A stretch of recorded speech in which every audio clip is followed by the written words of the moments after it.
Good evening. I'm calling to order the meeting of the East Lyme Ad Hoc Committee on Short-Term Rentals. This is a regular meeting of September 23. We'll stand and say the Pledge of Allegiance.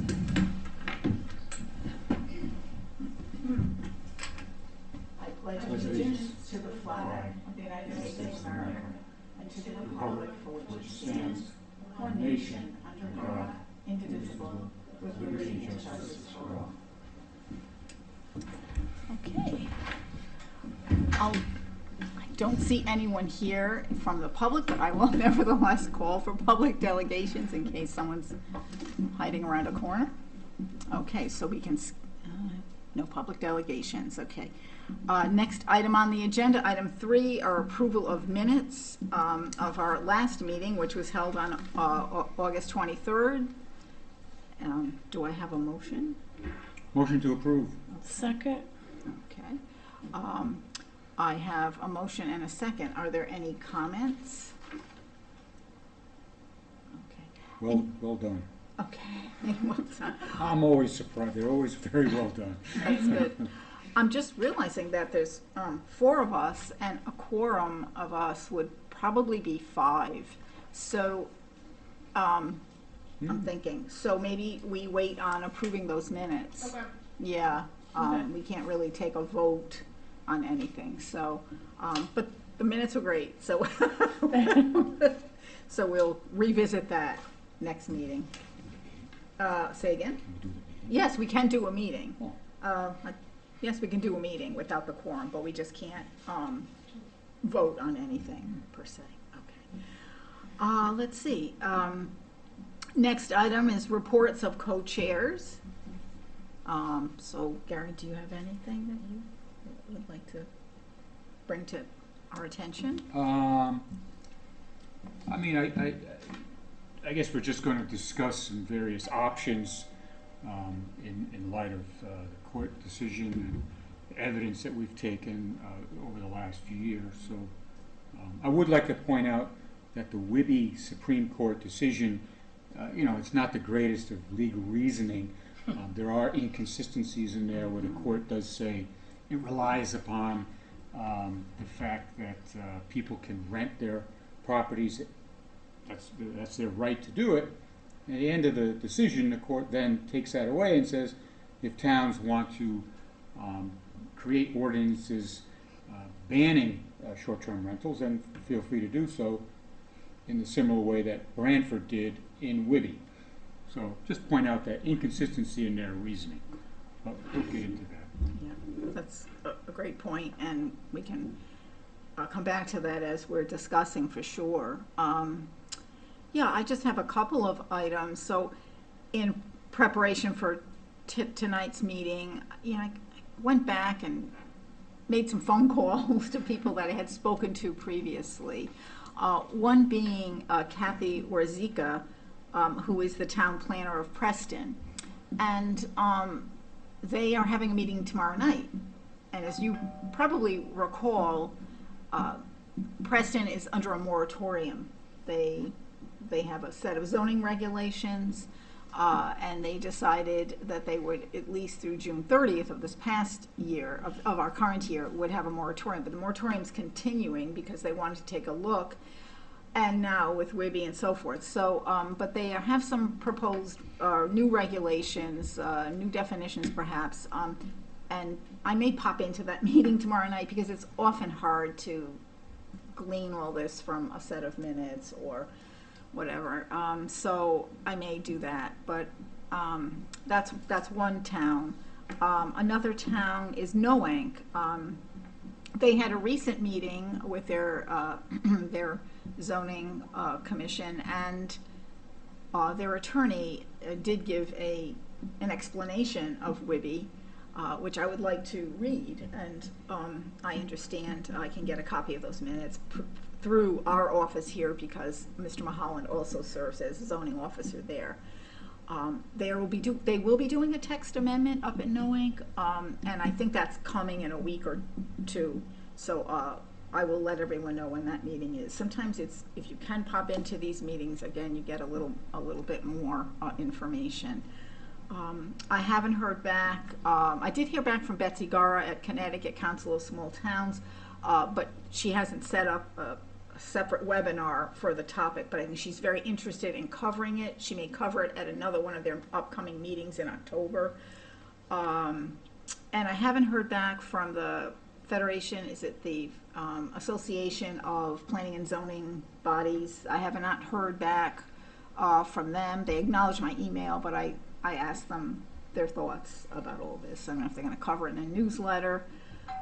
But my feeling is that we definitely need as much legal guidance as possible in light of the two developments. So that's where we're at, and if there's anything else, I'll pass it on. So we're on to agenda item 5, and the point this evening, I think, as we discussed last time, was just to have everyone on the committee go home and after we had our last meeting and think about, our report that we had done, what WIBI is telling us, in the Supreme Court in WIBI is telling us, what the new Public Act 24-143 in Connecticut is telling us, and then try to fashion, your first attempt at a resolution of some of the issues we're facing.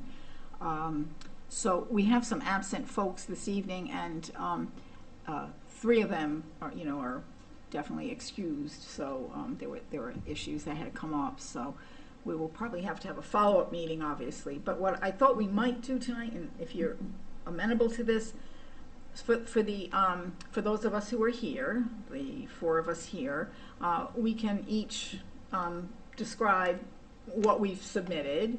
And I know, John, you're going to read a statement or whatever. That's great. And for those not here, we've read what they have submitted. I have not been able to read Mr. Formica's because it came in today, and it was a document that needed to be opened in another way. So I'm just seeing it now. So, but anyone that's read it or read the others, we can summarize, but I would like those individuals to have an opportunity when they're here to explain themselves. I don't want to put words in their mouths.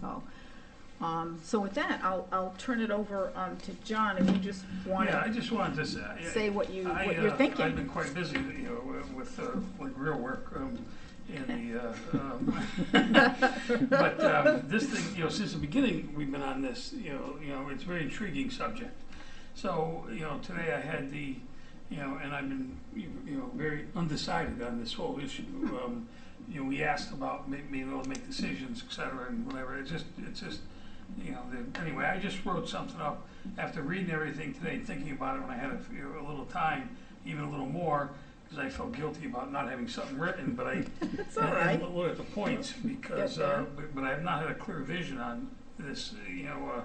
If I was the only one making a decision. So I just wrote this. I said, I will be at this evening's meeting, but I thought I would briefly outline my thoughts here. And literally, I wrote this before I just drove up. This subject in our committee's task is quite complex, and what's crystal clear is there is no clear right or wrong answer that stands out. Please note, I've had the distinct advantage of reading all others' thoughts, comments, suggestions, recommendations, etc., which I found very informative and thought-provoking. And in consideration of all the potentially legal and legislative ramifications that will go on for years to come on this national world subject, respectfully suggest for discussion. I boiled this all down to just a few little items, and East Lyme should amend its zoning regulations to allow rentals of residential homes, since we don't in general anyway, which we found out through this process that we don't even have that, which obviously is allowed. But that in and itself would allow for SDRs to some degree. I do believe the difference between a ordinance and the zoning regulation is clear. I think we should establish an ordinance that allows STRs in non-residential zones. Secondly, I think we should establish an ordinance that prohibits STRs of less than 7 days in all residential zones. Now, I put in parentheses here, understanding this could and may well be challenged upon the current judicial ruling. However, I personally align my feelings more with the dissenters.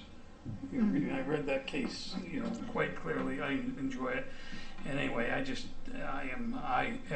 Gary, don't understand the decision, honestly. But anyway, and the last thing I thought was we should establish, or at least enforce, a noise ordinance encompassing all residential zones in town.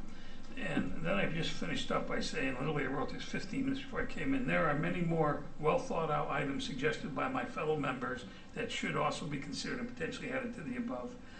I am absolutely, totally impressed by the members of this commission and the thought process that's gone into this and what they've accomplished, including everybody here this evening and the other 3 members who just tirelessly have done the work that's just the hours that have gone into this is just so impressive to me, that the commitment to this task, which is, I recognized right from the beginning, was a huge, not a simple task.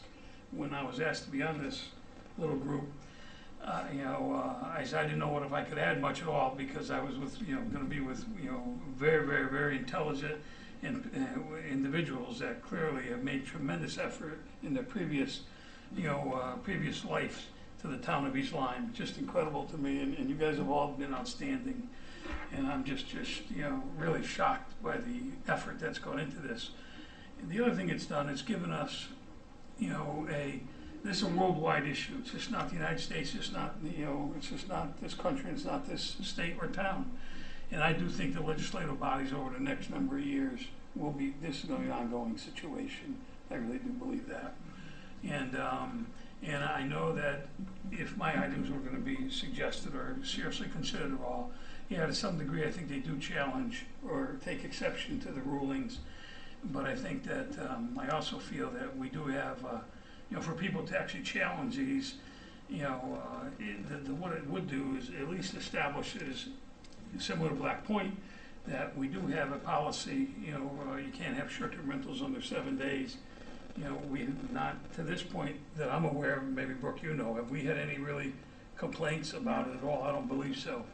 But I think if somebody had a problem like they did have at Oak Grove, okay, then we would at least have something to go on and then potentially enforce it based on having some rule. And whether that would lead to litigation or not, and we all know, and you guys are lawyers, so litigation is not easy and it's not cheap. So so I think that I think people would have to think hard and fast about it, and recognizing that even when I suggest 7 days, nobody should do 7 days or less.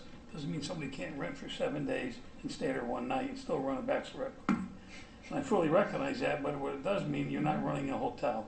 That somebody's not there Saturday night, Sunday night, Tuesday night, Wednesday night. You're not having people go in and out that whole time. And if they were, your neighbors, I assume, would complain.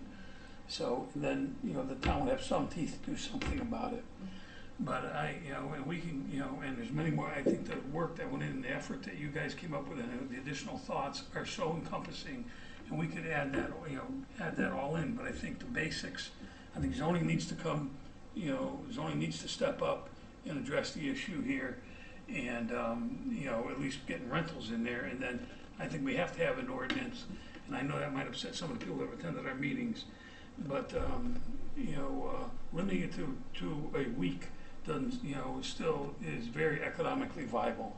And knowing that most of the time people rent for these things for 2 night or 3 night. Most hotels in prime areas in major locations or in where we have limited seasons regularly have 2 and 3 day, 4 day minimums anyway. Mm-hmm. So I don't think that but at least we'd have some teeth, and the people, and even if the people who do it and will violate it, but at least they'll have to do it consciously, and they're at least going to be more aware of it and pay attention if there's problems. And as Paul said, they'll try to enforce it themselves. I don't think that the bed and breakfast situation, there you have to have somebody there at bed and breakfast. There is a person there. And I think that pulls it out differently. But I've been wrestling with it, and that's what I came up with. I loved everybody else's comments, and but if sometimes straightforward and simple is because I don't think we can invent the world. I think there are going to be many comments, and So that's just what I wanted to say, and I'll send that out very briefly, but just so the others have it. But that was, Yeah. you know, after playing around with it all afternoon and sitting down to write it, 3 or 4 times I put it down, and I kept thinking about it, and I literally read every letter twice. So I was, you know, that's why, and that's, you know, why I wanted to come tonight, so, There's, thank you. yeah, sure, thank you for that. And there's still opportunity, I mean, you can gather your thoughts and put them to Right. paper and submit that to Brooke, and then she can submit. Yeah, I'll because- send this out right now, and then, Right, you know, especially so you because guys we have have it, so few here this evening, that Right. would be okay. but- Right. So, Oh, just let me add, by yes, the way. go ahead. The other thoughts too, or part of this was, when I read this, and we talked a lot about, I brought up the issue with the assessors. The assessor can do her job regardless of this, if this thing's, you know, if people find out about it and they realize they're doing, you know, she obviously can do that. Secondly, a registration, my thought process was, you know, and I think one of the comments, one of the towns, somebody had said in there that, you know, they're not really having very good luck with people who are actually gonna register anyway on a voluntary basis, or even if it's mandatory, how you gonna find it and really keep track of it, or you're gonna have to go through the Airbnb records online and whatever, chase it down. And as far as the fees go, as Paul mentioned, and not to put an overbearing position or to hire another position in town, I think which the council would have a very difficult time approving. And and then making people register and all this stuff, and where, you know, the problems, you know, are not that, or have not been over encompassing. You know, there has been some problems. There have been, and for the people who live there, they are major problems. But I'm talking town-wide. So I thought that, you know, adding on a lot of administrative, you know, costs, and both to the taxpayers and also to the, you know, to the town staff, and not wanting to make, you know, people, you know, be, you know, breaking the law, you know, or thinking about breaking the law by not registering, because I think a lot of people will take exception, you know, to registering, just because of the nature of the word itself, that, you know, we're in the, so you know, but I could easily be swayed and go the other way too. So I'm wide open, and I'm not set in any of these things at all. So I just want everybody to know, I am not set at all in my views. I'm very wide open. That's why I 4 or 5 times during the month I looked at this and I just put it down because it's so encompassing. That's really all I wanted to say, and I just thank you for the time. That's good, thanks. You had some good ideas. Yes, absolutely. Yeah, thank you. So, skip over me for a minute, and I'll go that way and for Ann. All right. I just had a few points. One, I also think there should be a more clear definition in the zoning regs for what is a short-term rental. I personally think we should say it's anything less than 30 days.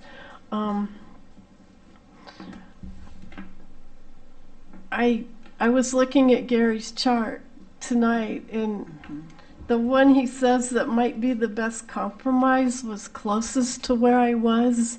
My feeling is they should be banned in residential neighborhoods, but allowed in mixed use and commercial. And that, I mean, even with that, the pre-existing ones are still legally can exist because they've already been there. But going forward, I really don't think, I have just had so many people in town saying, you know, I didn't move to a residential neighborhood to live next to a transient place, like especially people with kids. So, and I think the beach communities have a history of renting and they have their own zoning laws. So to me, the beach communities should keep doing decide what they want to do and enforce it. I think they should be allowed in mixed use and commercial, but I do think going forward they should be banned in residential. Another thought I had was, if there is a big change, I know Board of Selectmen, it only takes 4 votes to pass something. I think this affects so many people. I think they should consider having a referendum so the whole town can weigh in, and it's not just four people deciding for the whole town. We've heard from Mr. Zamarka, Attorney Zamarka, which I appreciate, but I think it would be nice just to hear a viewpoint from another attorney. I know he really is pro-ordinance, but maybe there is another viewpoint we could hear about, someone that's more pro-zoning, just to kind of see the difference in their viewpoints. I don't feel strongly one way or another about registering, but if we did, I would hope the fees would cover any personnel's time it would take to enforce it. I don't know really what you gain with registering, but anyway, those were my main points. Okay. Well, thank you. Yes, all good points as well. Absolutely. And we'll, once we get through folks here and in summary and summarizing the other submissions of folks not here, then we'll discuss in greater depth. But yeah, I like your ideas there for sure. Gary, you could go ahead. Sure. So, And Gary did a chart, a flow chart. I did a flow chart, visual person, trying to consider all the different options that the town has. We've done a lot of talking over the last year or so, and I think we could have one or two sessions where residents could go to the videos to see how we boiled things down. So I think, number one, the first question that residents need to answer is, do we want short-term rentals in our town? And what do we want our future town to look like? That's the number one question that we have to answer. So in order to answer that, I came up with East Lyme does not want short-term rentals. And then I also came up with an argument East Lyme wants short-term rentals. So I'm going to start with the section where East Lyme wants short-term rentals. That it's good for short-term rentals are good for East Lyme. So one way to go about doing that, allowing short-term rentals throughout the town, is having no regulations. This just gives the town no control over the number of short-term rentals, the conduct, no ordinances, no zoning regs, except for those things that already exist. So the police would have to do their thing with respect to noise and parking and whoever's in charge of trash, safety violations, fire violations. So whatever we have in place now, that's what we would have. I think that with no regulations and an unlimited, potentially unlimited number of or growth of short-term rentals, I think that would have a negative impact on the character of our town. Not sure residents would appreciate that. Like people have been saying, we took a lot of evidence. And it does not seem as if people who buy in residential areas signed up for having mini hotels, if you will, in their neighborhood. So even though it's a feasible solution, something we can do, having no regulations, I don't think it's a good solution for the town. It's not the best solution. So the next thing that we have is if we allow all short-term rentals, we have regulations, and there's a litany of regulations. We would have to define short-term rental, issue permits and registrations, and maybe we talk about capping the number of short-term rentals. We deal with occupancy rules and parking, noise and trash. Maybe we even have a lottery system, and a lottery system has, they're dealing with that in New Orleans now. I believe the latest there was that they allowed it and that they were dealing with it. building inspection regulations, fire, owner-occupied regulations, and zoning areas. Maybe we limit these things to particular zones. Enforcement's always a big issue. Fees, due process, administrative costs. So these are all the regulations, and there's many others Right. that you can think of. But these are the regs that we've talked about. Attorney Zamarka suggested minimal regulations would produce less Litigation? well, I didn't want to go that far, right. It would promote less I problems. saw it over your head. So, reasonable regulations, they're probably okay. If they're more burdensome, those are going to be causing more trouble.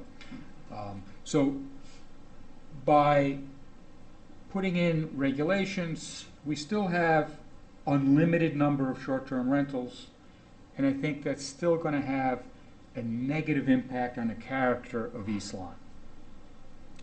And East Lyme residents, people love East Lyme. They love the character, the quaintness of it, the school system and whatnot. And these are the things that people like about, they really love East Lyme, the beaches and whatnot. I didn't hear any evidence that short-term rentals promotes any of those things in a town. I heard no evidence to that in this 1 year. So that's allowing short-term rentals with unlimited growth. There's been some talk about, this is just an aside, about regulating all rentals, long-term rentals, academic rentals. Yes. I've disagreed with that. I don't think that's part of our mission, our charge. We've had no hearings, no testimony. People haven't talked about it. We have not considered it. It's an enormous undertaking. I don't know how many rentals there are, long-term rentals in East Lyme. There's probably quite a few. And talk about administrative costs. It's probably, you're going to have to hire people. You're going to have, that's going to be a big problem to register and monitor and inspect all rentals. Some towns, they do fire inspections on all rentals, but it may take years to do all of them. So I don't agree with making recommendations on long-term rentals, academic rentals. I don't think we have no evidence on that, so I would object to that. So the second part is, does East Lyme want to allow short-term rentals? The second answer is no, we do not. So how do we do that? We can do full ban on short-term rentals. We don't want short-term rentals anywhere. Attorney Zamarka said we can't do that. However, he said if we do it, there's going to be a lot of lawsuits. So we can do it by either ordinance or zoning regs. Ordinance would be a town-wide ban. The zoning regs would allow the beaches to do what they want to do. And these beach communities, I said this before, they're very unique communities, and once they're lost, once the unique character is lost, you're never going to get it back. And again, I think those are the things that people enjoy about East Lyme, these very unique little communities. So you could have zoning regs and let the beaches do what they want, or you could have a town-wide ban, and maybe that prevents all short-term rentals. Again, Attorney Zamarka did warn that there's probably going to be a lot of lawsuits, especially after Wibby, so it's probably not the most practical solution. What I came up with, just by listening to the evidence and kind of narrowing things down, we do not want short-term rentals, but we can have limited short-term rentals. We could do an ordinance. Attorney Zamarka agreed with this. Our Supreme Court, in their last paragraph of Wibby, they also indicated, hey towns, if you want to ban them, feel free and go ahead and do so, regardless of taking away people's alleged rights to rent for a day or an hour or whatnot. So new ordinance banning short-term rentals, we'd have to deal with pre-existing non-conforming short-term rental properties. What this does is it limits short-term rentals to whatever exists at roughly this time. I think the numbers are, say, roughly 300. And this stops the erosion of our communities, if that's important to you. And again, we still have issues with that because we'd have a number of short-term rentals. There's enforcement, party houses, some administration costs, enforcement, whatnot. However, based upon the evidence that I've heard, this might be the best compromise, allowing what exists now and preventing any further growth of short-term rentals. Now, we've had two people tonight talk about zones and keeping them in out of residential zones and maybe in mixed zones. I did not give that any thought. You guys have more experience than I do in the zoning area. That sounds like a good idea to consider with limiting short-term rentals. And that's why we have committees, because no one knows everything. So it sounds like we can, if we can get consensus on limiting short-term rentals, we'll probably limit lawsuits, keep regulate. We're still going to have regs, keep the regulations modest, and enforcement is going to be the problem. But it's easier to enforce fewer short-term rentals than more short-term rentals. So that's That's great. my It was good. ideas. Thank you. Yeah, so the flow charts are very helpful. I did something similar, but the flow chart involved different topics, but I had to do a flow chart of sorts because there's been so much information. As John pointed out, if you look at our report, it just so much information and so many competing interests, so many legal issues that you had to kind of wrap your arms around it in some way. So thanks for putting it visually out there. I did it by word, but that's great. It's very, very helpful. And we'll come back to the topic of all rentals versus STRs because we had two submissions that talked about all rentals, so we'll be careful on that point. Okay.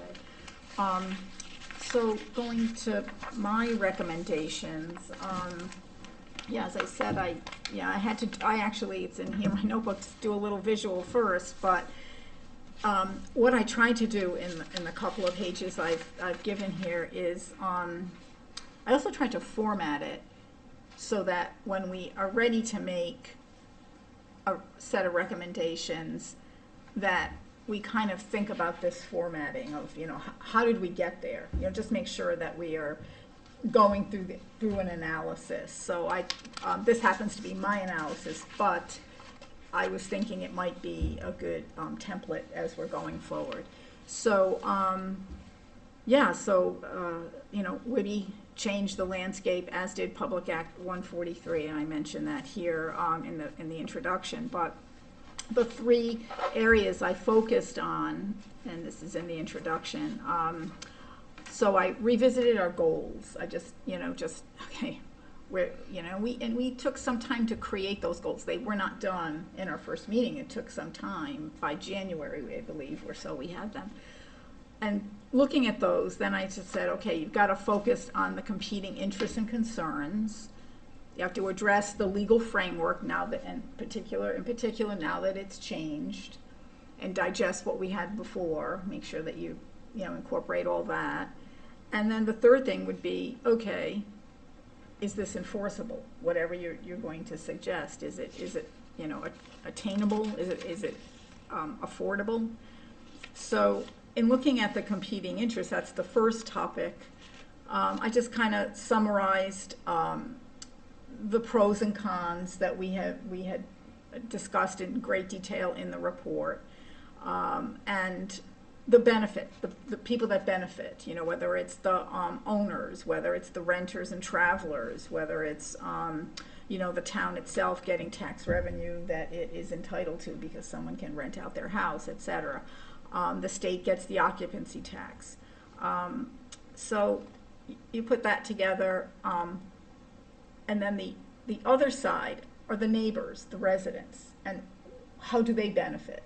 So that's where, once you start doing that and analyzing all of the concerns, you see that they have some very serious concerns. Those being that they're concerned generally about, this is in general, and this is also, there was evidence in East Lyme, and we heard that evidence, we heard it in testimony and in delegations here, in letters given to us, where people are concerned about quality of life issues, changing the nature of a residential community, because now you have basically a commercial enterprise being like a mini hotel next to you, or down the street from you, or around the corner from you.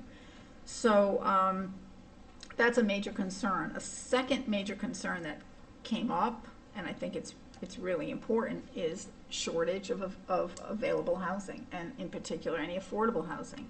So when you add more STRs, or short-term rentals, you're taking away from your housing stock.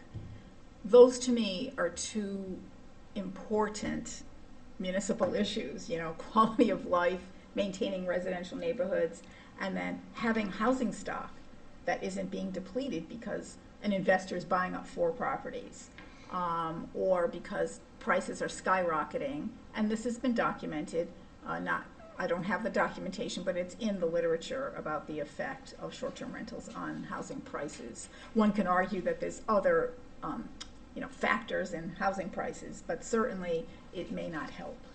So, so I'm thinking, okay, so that's got to be your centerpiece. If you know you've got these, you know, people that benefit, okay, but then you have this very serious, you know, pitted against a serious negative. So those are the positives I just alluded to earlier, and then you've got this serious negative.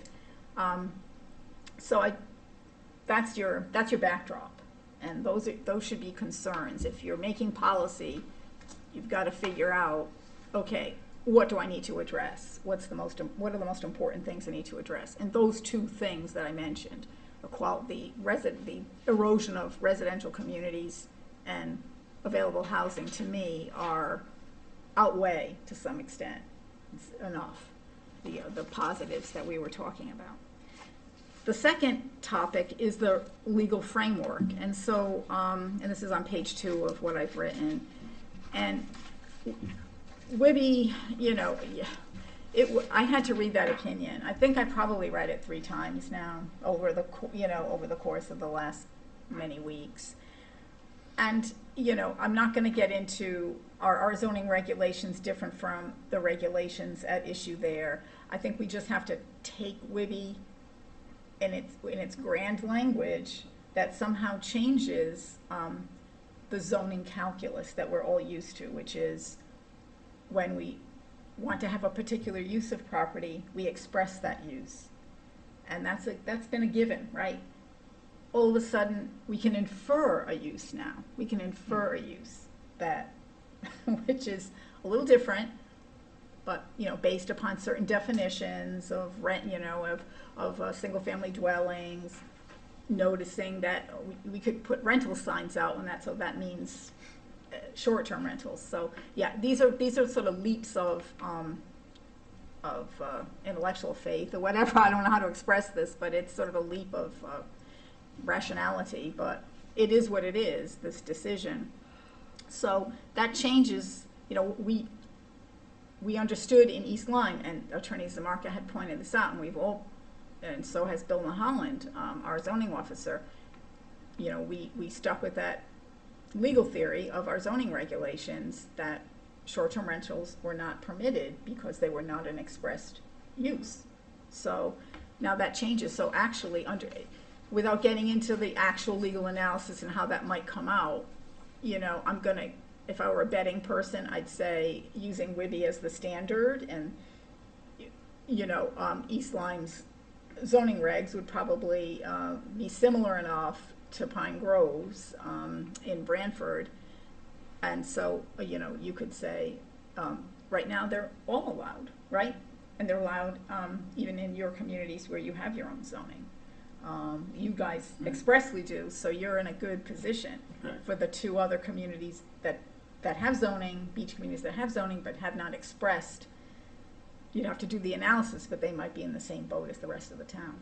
So that's the sort of inversion of our legal world that's happened, and it changed my thinking on how to necessarily approach all this. I think for one thing, for a while I thought maybe we can just do the bare minimum, but I think at this point, WIBI forces us into a situation of we have to either allow them expressly and with particularity and specificity, or we have to, limit and ban in some way. So, and then the Public Act 24-143, that's the other major legal development where the state is now allowing, by ordinance, for towns to regulate and to adopt and to also hire consultants to help with that writing of those ordinances.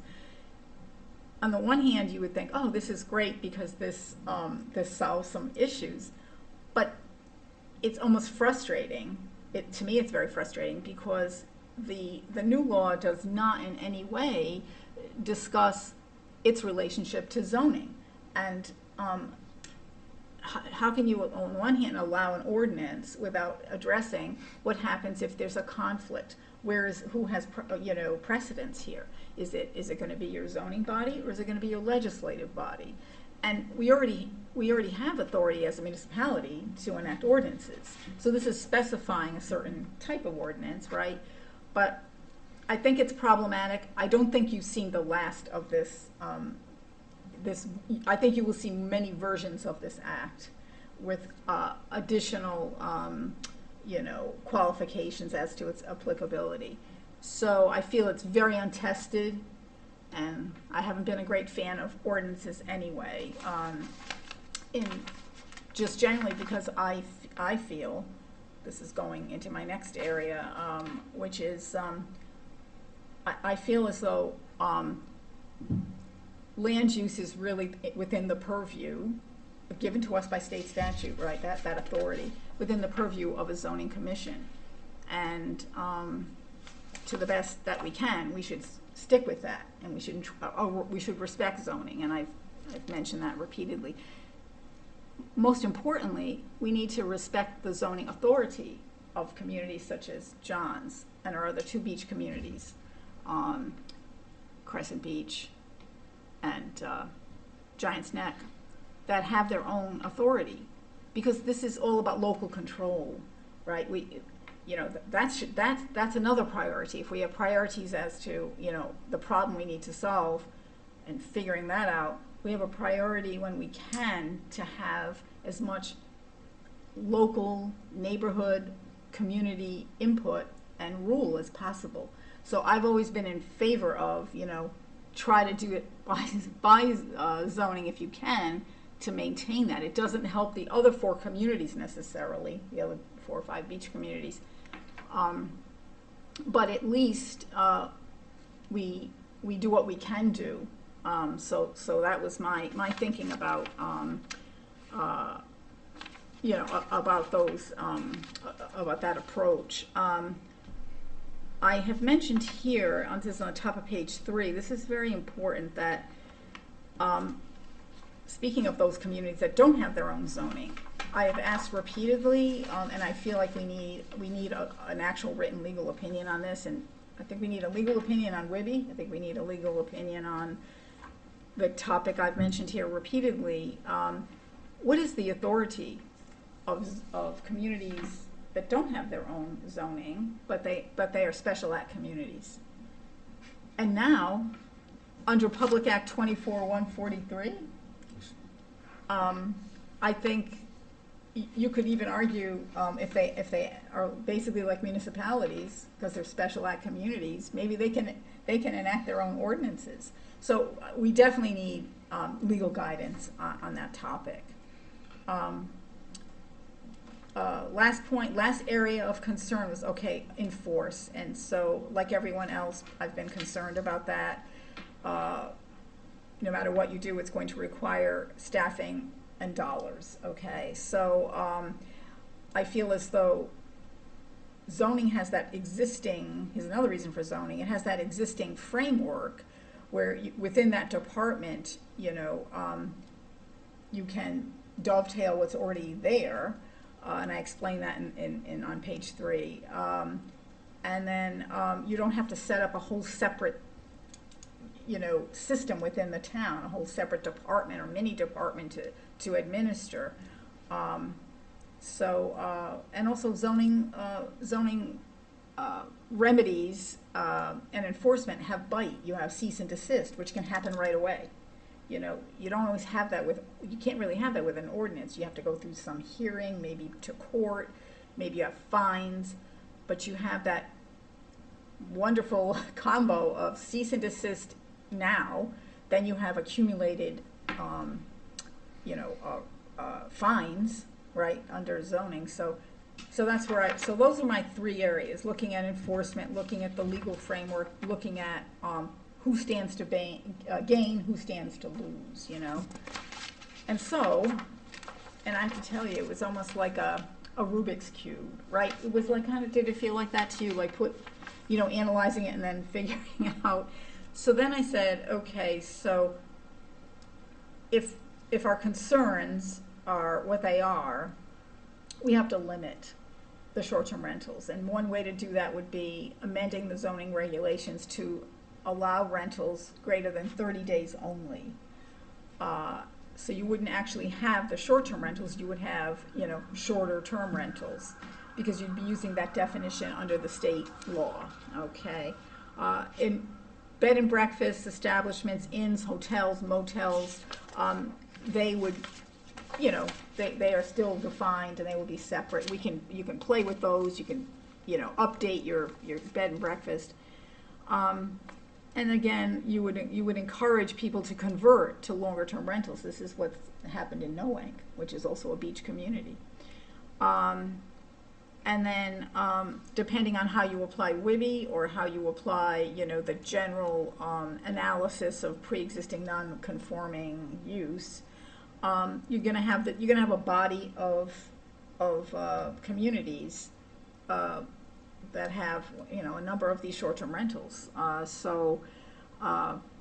you can have, you know, you have enforcement through the zoning officer and staff, as I mentioned, et cetera. I wondered about registration and its benefits, so I suggested voluntary registration and a voluntary safety and inspection program. And the way you would entice people to volunteer, because obviously host compliance has been a big issue, owner compliance has been a bear, and we've seen that statistic through Granicus, right? 10% or less, where there is a registration program, don't comply. This is at least a nationwide statistic, okay, that I understand. That was 10% comply. Yeah, yes, yeah, and so this is not encouraging, is it? Right. So how do you get? So I was thinking, if people are going to register, you know, use the platforms, Airbnb, Vrbo, whatever, they could actually advertise that they have certified compliance. So they have their fire inspection, they have their you know, some or a building inspection. So that might be a way of pulling that through. But yeah, so basically I'm where you are in terms of your chart and your best possibility, except that I would prefer it through zoning and not through an ordinance. And I haven't written off the use of ordinance. I just think you cannot have the two at odds. That's really, not what you want to do. And I think I'd mentioned last time that one of the attorneys for WIBI actually said he thinks that new act is unconstitutional and in violation of a lot. And he's not gonna bring it up because he's retiring, but it's troublesome. I feel like we're very close. Yes, because in my mind, I haven't ruled out regulation that allows for limitation. The problem becomes if you overregulate and then you're too onerous, then you know it's trouble. It's not going to go anywhere. You couldn't enforce it anyway. Right, you can't enforce it. You know, I've had some conversations now throughout these months from time to time with Bill Mulholland about enforcement and what can be done in that office versus elsewhere. So I'm encouraged by that. And he also has the experience through NOAC. So whatever you decide, whether it's, you know, shorter term rentals or regulating regular STRs, you know, that it seemed a more appealing alternative to me. And I just didn't like the idea of once you have an ordinance that it would be for lack of a better expression, a one size fits all, and it would not allow for home rule, if you want to call it home rule, in the various beach communities. And people, you know, think about Pine Grove and their thoughts about the houses are on top of each other.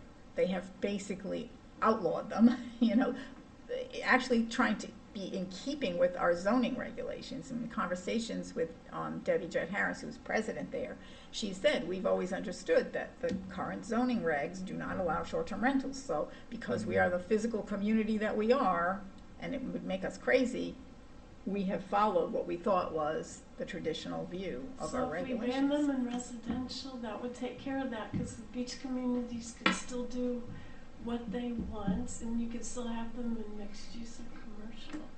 Yes, and so to bring up this, so this is where I think the written opinion of Mr. Zamarka will be very important on Wibby. Like, how does he interpret it fully? Because he did mention at one point he didn't think that carving zones out. Did I hear that at the when he was giving his explanation of Wibby? I sort of think he kind of, you know, just like we couldn't have maybe a cap or this or that. I felt like he was going down that path, but we need more explanation of that. Yeah, because I'm not convinced of that yet. So, yeah. This is just kind of an aside, but it goes along with what you had mentioned.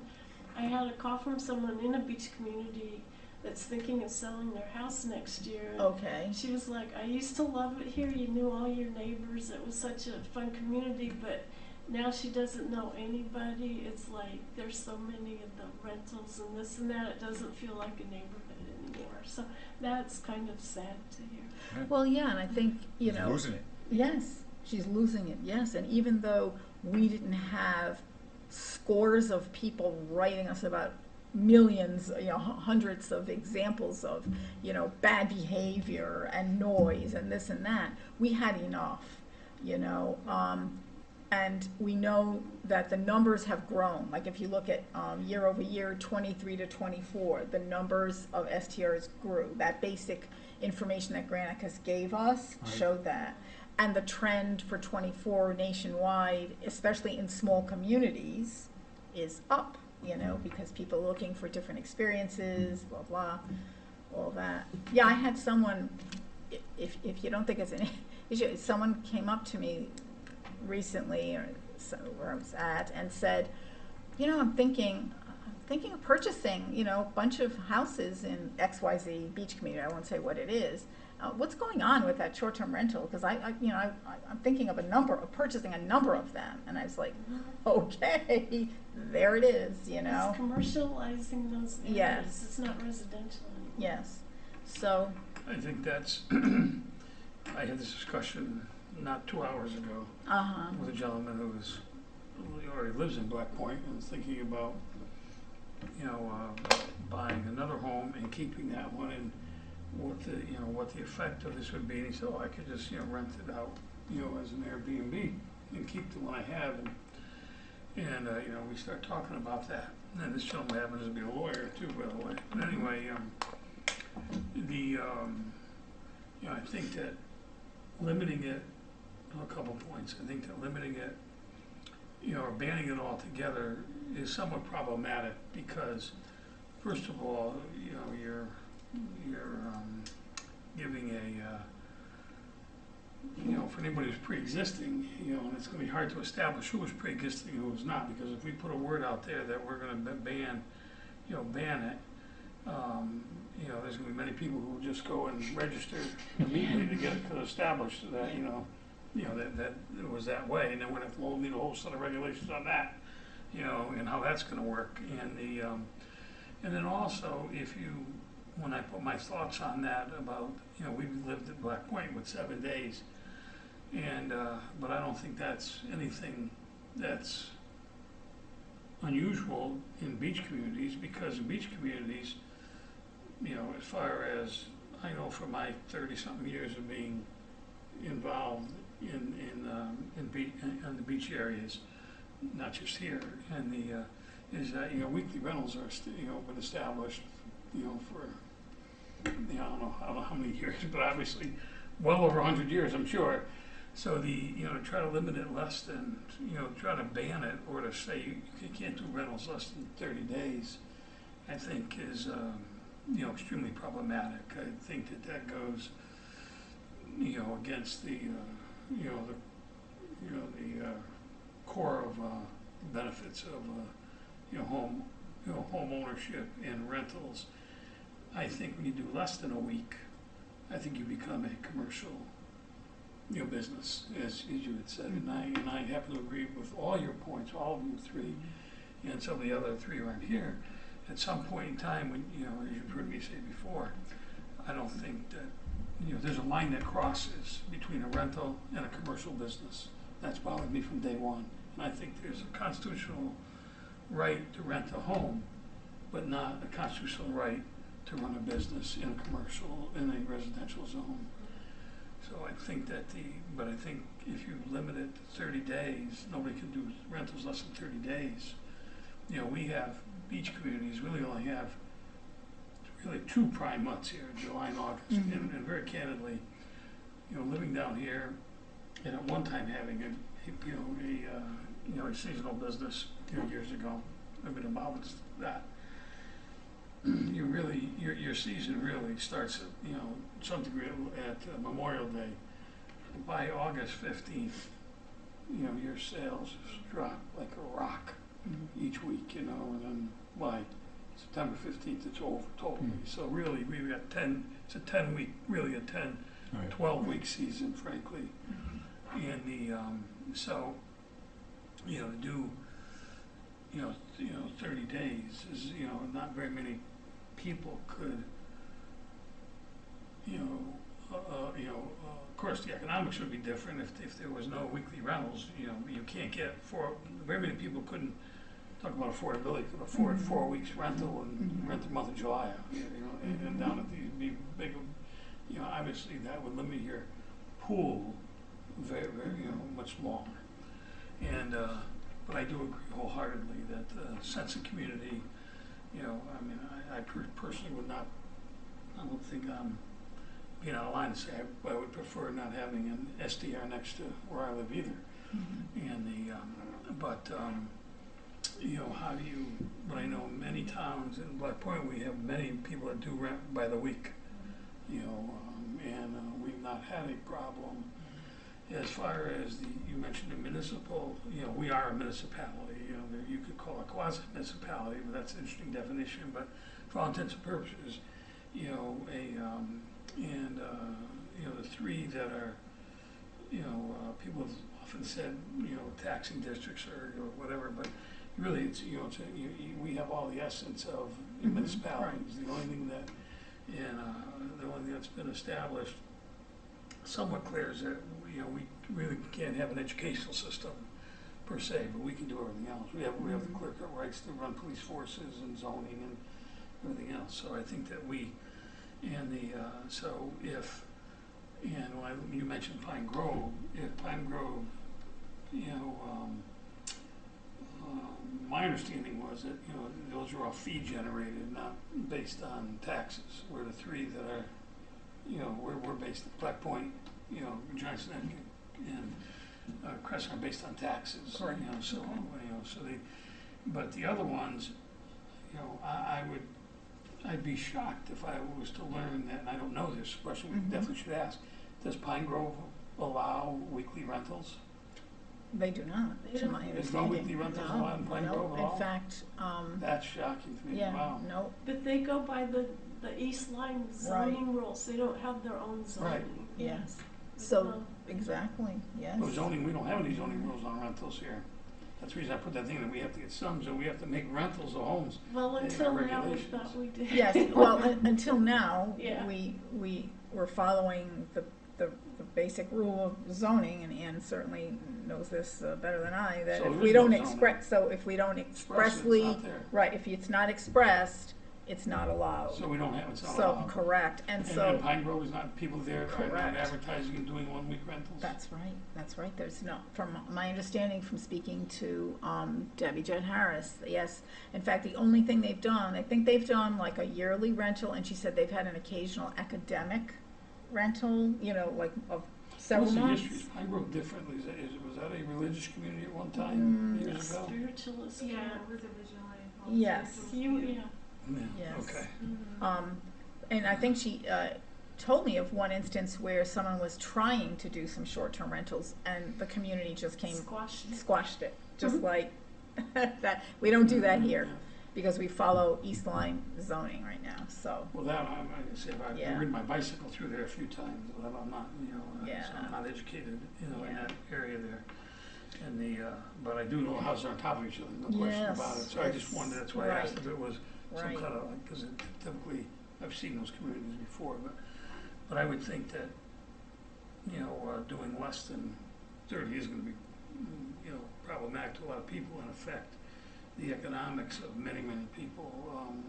You know, I mean, short-term rentals have, you know, is a thing now, but, you know, for, you know, the last, whatever number of years, people have, you know, rented out. They've been having homes because they can, you know, rent out 1 month, you know, or, you know, 4 weeks separately, or a month at a time, or separately, and then they could live there and enjoy it. It's hard to, you know, make that work, you know, otherwise for a lot of people. But that's just, and I think that the issue between the ordinance and zoning, is anything in zoning, we do, which is a great thing, but it takes years for that to filter in. Because you put it in now, but anything that's pre-existing is already there, established. So you really can't, they have no rights, where the ordinance, even though I grant that enforcement is always an issue, but you can enforce, and you can definitely have, you know, I believe you can have lien rights with ordinances too, fines and lien rights. So you can have fines and lien rights, so you do have, whether you can do cease and desist, I doubt, I don't know. But really, cease and desist, for all intents and purposes, is extremely hard to enforce, extremely hard. You know, I mean, you have to start getting, you know, lawsuits involved, police involved, the whole thing. It's, you know, it's very, very difficult. In development, you know, it's done all the time. You know, if you don't comply, you're going to cease and desist. Okay. Well, but they have something that's even stronger enforcement, because you're not getting a CO, so you're going nowhere. You Yeah. know, and right, different scenario. so yeah, it's a different scenario. So I think that the only reason that I think that I was in favor of discussing the ordinance is because I think when you announce that we're going to try to put something, you know, and grandfather it in by having it in zoning, you may have 300 now. You'll have 600, 700, 800 before that law ever comes into effect, because you'd be crazy not to go register your home, you know, that way on Airbnb. You know, right now, imagine the establishment of value by doing that. So where the ordinance would even the playing field for everybody, and you know, remember lawsuits also. You know, when somebody sues you, and you guys are lawyers, you know this better than I do. You usually, to win lawsuits, you usually have to show, you know, you may win a lawsuit, but to get any compensation for that, you have to show real damages. So, you know, imagine trying to have to show damages versus, you know, a daily rental versus a weekly rental, you know, so that, you know, So because there are, so just- I think just with all for- these considerations. Sure, I think just you for need to- numbers, we can go back to the report briefly. If we look at the assessment of East Lyme's market, which is on page 4 of our report. Granicus, when they did the assessment, identified 171 internet listings. This was done in February of this year. So it was winter, and they qualified that it was a winter assessment.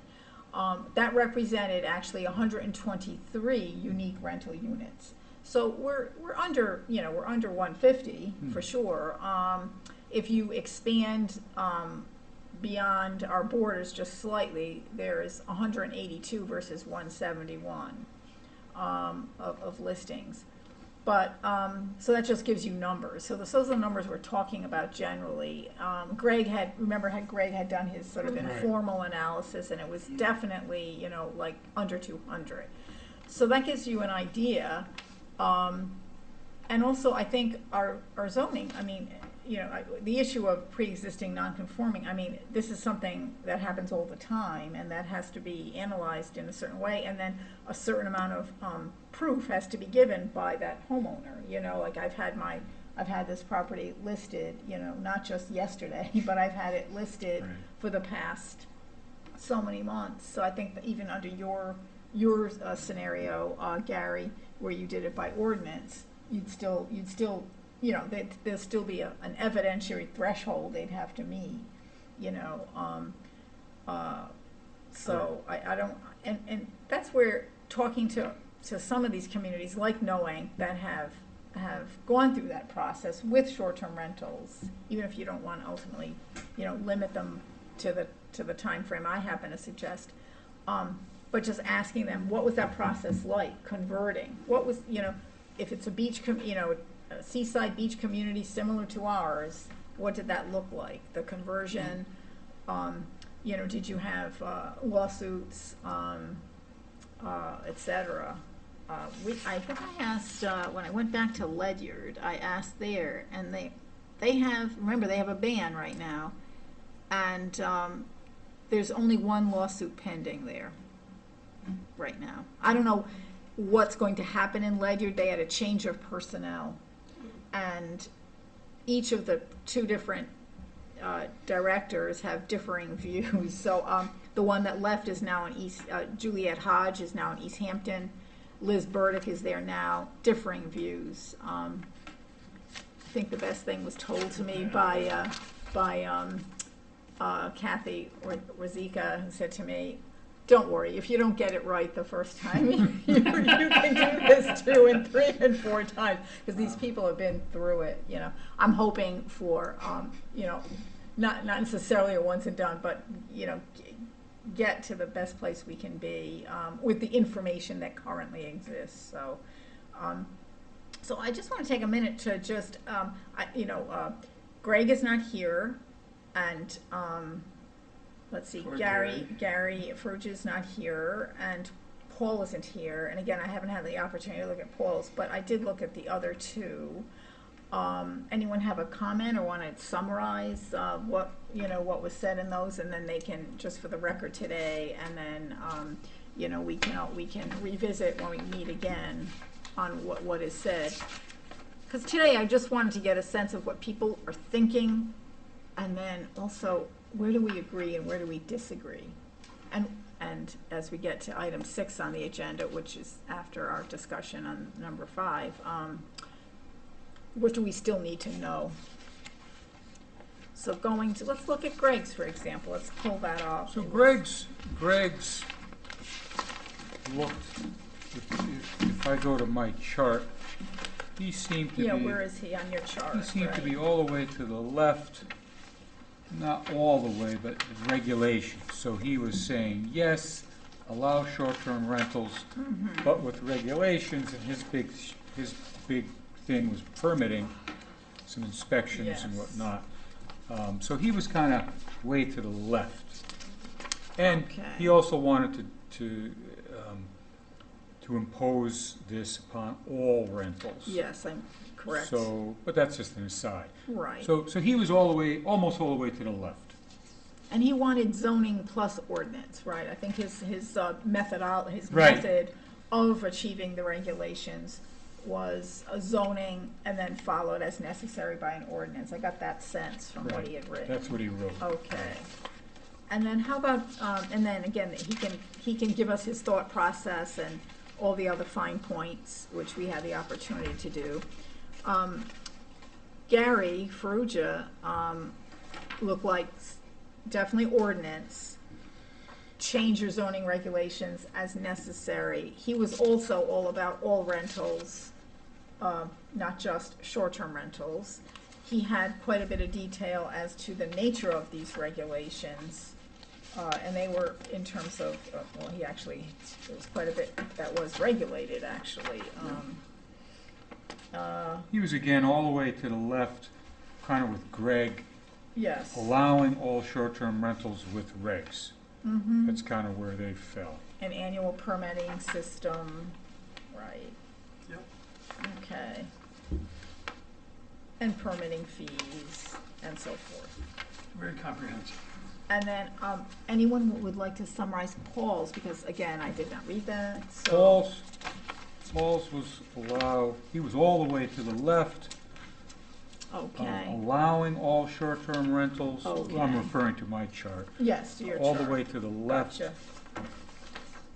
Yeah, I should probably put him all the way to the right, but he's all the way to the left. And he had very few regs. So he was kind of really all the way to the left, almost off the page. So that's what he Okay. was. All righty, so we'll give him an opportunity when he, Right. attends the next meeting. So, okay, so, yeah, some differences I think are obvious, approaches. Concerns seem to be very similar to me. I mean, the four of us, just speaking to each other this evening, I feel like our concerns are similar.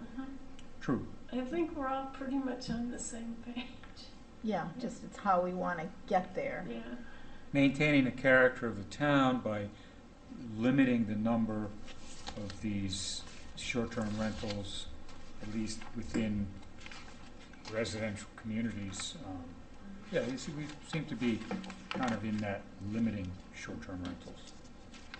And I would agree. I would agree with that because I think that don't want to be putting hotels next to homes, right. and there's so Yeah, I would agree. I think we pretty much articulated that short-term rentals serve a certain purpose. That's, and I think we summarized that well in the report. I summarized it again in what I submitted. But there's a big but, a big, a big issue or two. And I think we share that view.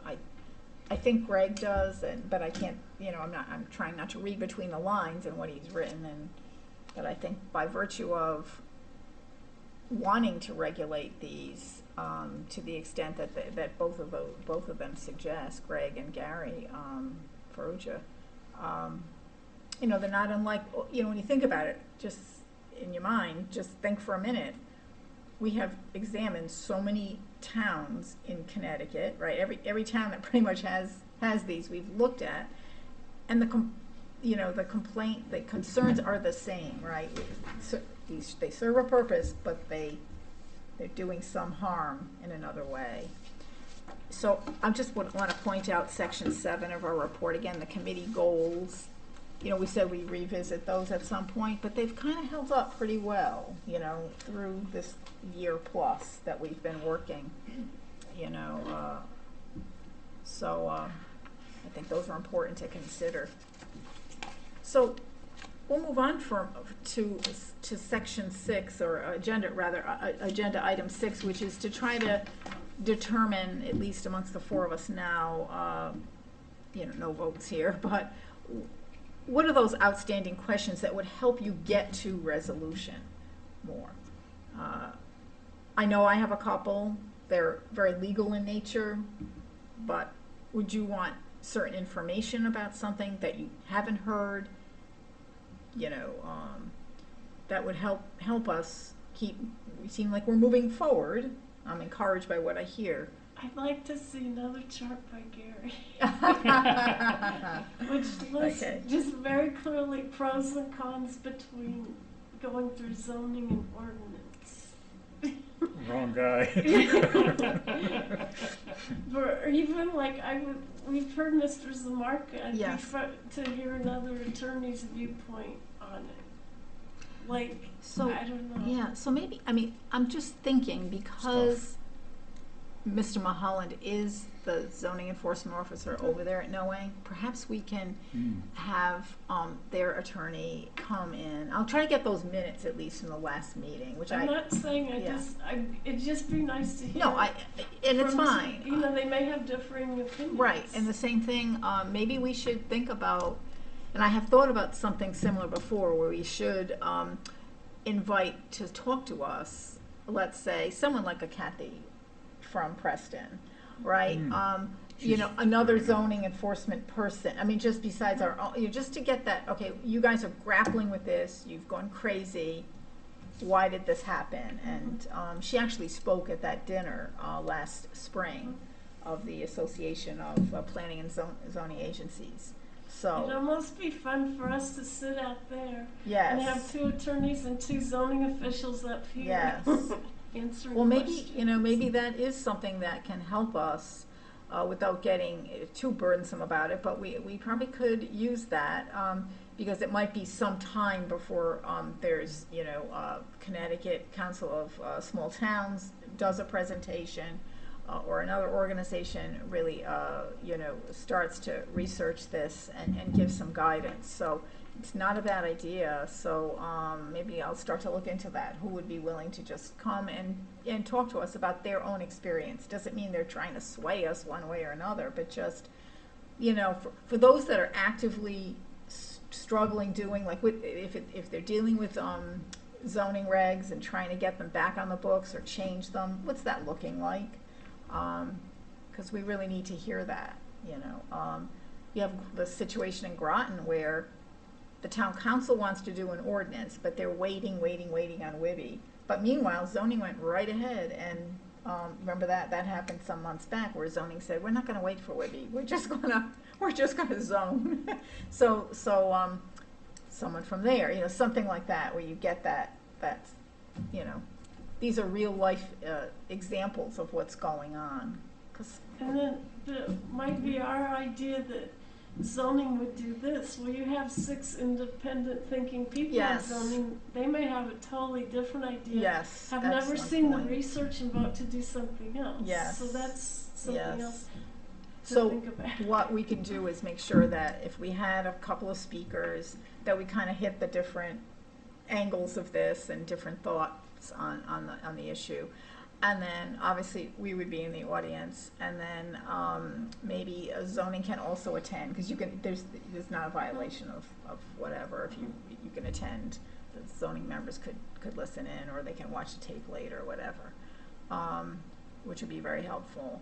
And now I think you all have been given the report, right? Your zoning board, that was distributed to you. Yes, I handed it out at our last meeting. Yes, perfect, okay. So that's very helpful, because, yeah, and otherwise, I guess another issue yes, could be a moratorium. We haven't really talked about it. I know Debbie Jett, during one of our early meetings, yes. suggested a moratorium. Mhm. Other towns do Yes. moratoriums. That might address John's concern about, you know, people rushing out to register and advertise their place. A Mhm. moratorium would kind of give us a chance to figure this out. That's a Mhm. good idea. Yeah. So let me jot some of these things down here. So we were talking about maybe a little panel discussion, right? That's one thing, would help. Just have to be a little careful with, you know, I've had some experience with having to deal with moratoriums, and I just think we have to, you know, be very, very careful that this is America. We don't want to stomp on too many people's rights. And the moratoriums, you know, tend to, they tend to get put into place to avoid or to stop some special, boards, to stop some special projects or interests. So we have to be a tad bit Okay. careful on talking about, You have to figure I out- don't think that that's, Yeah, I think you'd have to figure out precisely what you want the moratorium on and why, so right, you have to be and not just have it precise on that. open-ended, should be, very defined, defined topic and time frame and et cetera, because, just like, as you know, in zoning, I mean, it's like saying we're gonna go from 1 acre lots to 2 acre lots, we're totally devaluing people's properties, without, yes, there's public hearings and stuff like that, but how many people really know about it? So, we have to be a little conscious, I think. What was, what was Debbie Jett Harris's, direction for that moratorium? Because, at that point, we didn't have WIBI either, so. Right. That was early on. She just said, I remember she said, we need a moratorium so that no more short-term rentals can be open. Okay. That's what she said. I mean, I know nothing about moratoriums, other than what I haven't Right. researched them, right. other than some other towns are doing them. And you've had examples of those in our, Right. yeah, right, where they kind of had to put a pause because there were too many coming through the door, where they expressly allowed them to. Because we don't have anything on the books yet, I mean, that's it, we're in this netherworld of older zoning regs that don't directly and expressly discuss or address short-term rentals. And now we have WIBI that tells us what that really means or what we think it means for us. Yeah, sometimes we've had moratoriums for towns that already have a set of existing regulations, and because of WIBI or because of just needing time to digest this massive topic, they've paused. So, but we'll think about where that might fit appropriately issue, for it's a us. topic, Yeah, yeah. I think it's a good point.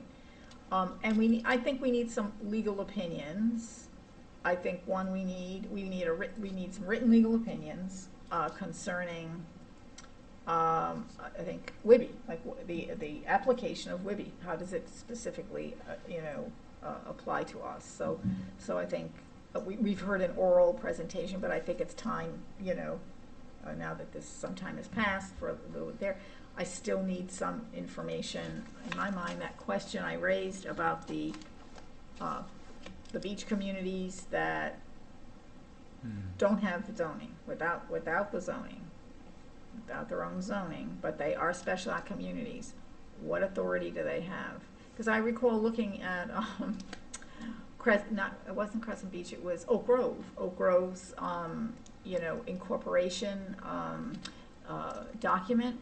And it talked about the ability to enact ordinances. Well, if that's the case, then maybe they could enact the new state ordinance, you know what I'm saying? I mean, it may seem ridiculous, but I think we need some absolute clarification on that, because I think you need to have that legal opinion. Do they have authority to do anything? And if they do, what can they do? As I said, I think, something that I mentioned in the document that I submitted, I said what hasn't changed is all of these sort of differing approaches or thoughts about short-term rentals, 7 days, more than 7 days, have them, not have them, and we have this within our community. So that's the challenge. You have to address these differing preferences. That hasn't changed. The legal landscape has changed, but the preferences, for the moment, haven't changed. So, but any other legal questions that someone's just wondering about? Any specific thing that's come up when you've gone back? I think those, and I'll convey those to Mr. Zamarka, because I think that would be very helpful to make sure that we have those. So, a future meeting, we hope that we have everyone back from all of their trials and tribulations that they're going through, and we'll be, you know, a full committee. So we are towards the end of September here. We do have a Columbus Day holiday on the 14th of October. Should definitely try to meet in October. The other members obviously not here, but I would throw out a proposed date and then check in with them. It may depend on if I can get a couple of presenters to us. You know, it doesn't even have to be a panel discussion, but if I could get 2-3 people to come and talk to us, does that seem like something you'd, you know? So it's the Oh, 21st, 21st. 28th, Yeah, Yeah. 21st. there you go. 21st? or the 28th. Yeah, Takes time to get people. I know. So So why don't I, the 28th, yeah, actually 28th, either one works for me. okay, and for me as well. Me too. How about you? And you You won't good? be here? Good to go? I'm away the 26th, or 25th through the 31st. Okay, Say again? I said I won't be here 25th through the 31st. I can always see if I can find someone else to cover though, if you choose to. okay, okay, So it looks like the 21st. okay. She's like, I really want to miss these things. She's like, please. So just, can you just repeat the days that you're gone, Brooke? The You're 25th through the 31st. 25th to the 31st, thank you. So you're Big not. Halloween celebration. coming. Yeah, I know, right? I come back on Halloween, so. oh, that's fun. So, Oh, I missed that. so what I could do, I could just find out, I could check with the other members, and then on top of that, just quickly begin to check who could come and speak to us. Maybe Kathy would. As I said, I'll go to that meeting tomorrow night just to figure out, you know, what's going on.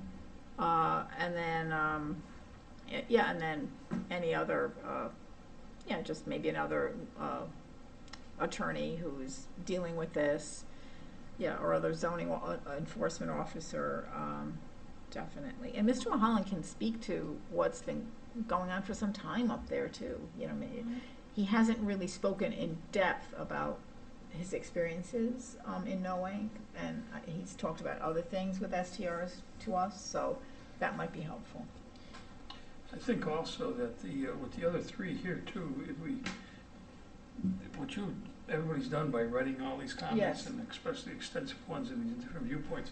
With their three views also, you know, we can really get down to some Yes. meaningful discussions and, you Yes. know, see where Oh, kind of, absolutely. that we're, you know, which is gonna take some time. It's not gonna be, Yeah, a, so 20-minute discussion, you know, so I think that Yes. that will, you know, that would make you enough time to do that, Yes, to get I want their to make views, sure 'cause that everybody's, we give them that opportunity. That would be an agenda item for the next meeting, to give the individuals who've written, Oh, of course. submitted, to give them an opportunity to present their thinking.